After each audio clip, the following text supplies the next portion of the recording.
Hey guys, welcome back to my YouTube channel. आज मैं बना रही थी अरवी मसाला, तो सोचा कि क्यों ना आप लोगों के लिए भी वीडियो रिकॉर्ड की जाए। तो चलिए जी, वीडियो को स्टार्ट करते हैं। लेकिन उससे पहले अगर आपने मेरे चैनल को सब्सक्राइब नहीं किया तो जल्दी से जाके कर दें।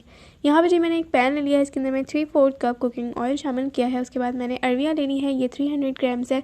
इसको मैंने सोक करने के लिए रख दिया था पानी में नमक डालकर। हाफ़ टी स्पून या 1 टीस्पून नमक डाल दें आप, और फिर आपने इसको 20 मिनट्स के लिए छोड़ देना है। और फिर आपने वॉश कर लेना है इसको, ताकि इसके अंदर का जो लेस है वो ख़त्म हो जाए। उसके बाद आपने जो है इसको शामिल कर देना है, और फिर आपने इसको फ्राई करना है तकरीबन 10 से 12 मिनट के लिए, जब तक कि ये 80% कुक नहीं हो जाती। बाकी का 20% जो रह गया है इसको हमने कुक करना है जब हम ग्रेवी बनाएंगे। तो इतनी देर में मैंने इसको निकाल लिया है। फिर पैन में से मैंने थोड़ा सा ऑयल कम किया था। उसके बाद एक प्याज काट के मैंने इसके अंदर शामिल कर दी है, और फिर आपने इसको फ्राई करना है जब तक कि इसका कलर थोड़ा सा लाइट नहीं हो जाता।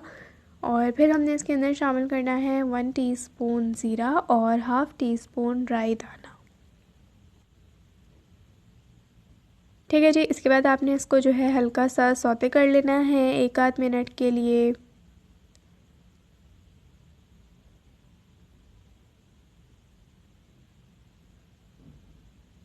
उसके बाद जी हमने इसके अंदर लहसुन अदरक चॉप किया हुआ इस्तेमाल करना है, हाफ़ टेबल स्पून।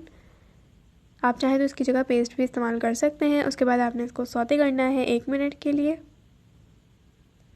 और फिर जी मैंने यहाँ पे ले लिए हैं 2 अदद टमाटर, जिसको मैंने चॉप कर लिया है बारीक बारीक।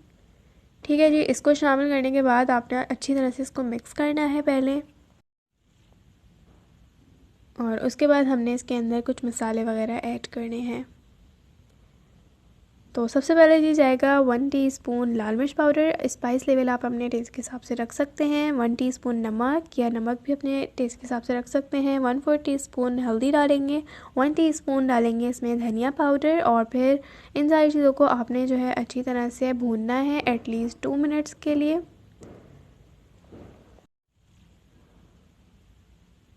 इसके बाद ये आपने इसके अंदर पानी का शामिल करना है 1/2 कप, और फिर आपने इसको जो है कवर करके कुक करना है एटलीस्ट 10 मिनट्स के लिए, ये जब तक टमाटर अच्छे से सॉफ्ट नहीं हो जाते और हमारा मसाला जब तक नहीं भुन जाता।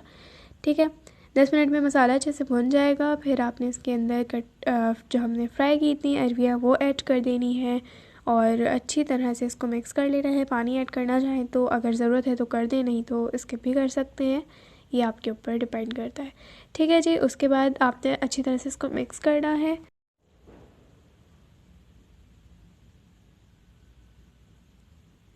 फिर जी मैंने इसको कवर करके कुक किया था एटलीस्ट 20 मिनट्स के लिए, बिल्कुल लो फ्लेम पे, जब तक हमारी जो अरवियाँ हैं वो भी अच्छी तरह से कुक हो जाएंगी और मसाला भी भुन जाएगा।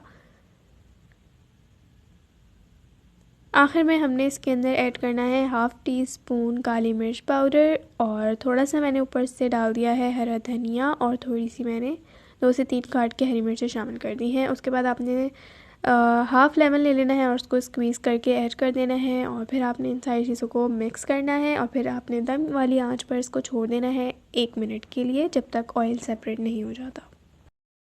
बस ये हमारी बहुत ही ज़बरदस्त मसालेदार अरवियाँ रेडी हो गई हैं। इसको निकाल कर अब हम सर्व करेंगे। तो ये थी जी आज की वीडियो। उम्मीद है कि आपको बहुत पसंद आई होगी। अगर आपने इस तरह से कभी ट्राई नहीं की तो ज़रूर ट्राई कीजिएगा, और आई होप कि वीडियो अच्छी लगी तो लाइक भी कर देंगे आप। कमेंट्स में मुझे बताइएगा कि वीडियो कैसी लगी है, और अभी तक चैनल को सब्सक्राइब नहीं किया तो जल्दी से जाके कर दें। इंशाल्लाह फिर मैं मिलती हूँ अपनी नेक्स्ट रेसिपी में। जब तक के लिए इजाज़त दीजिए, अपना बहुत सारा ख्याल रखिएगा। अल्लाह हाफ़िज़।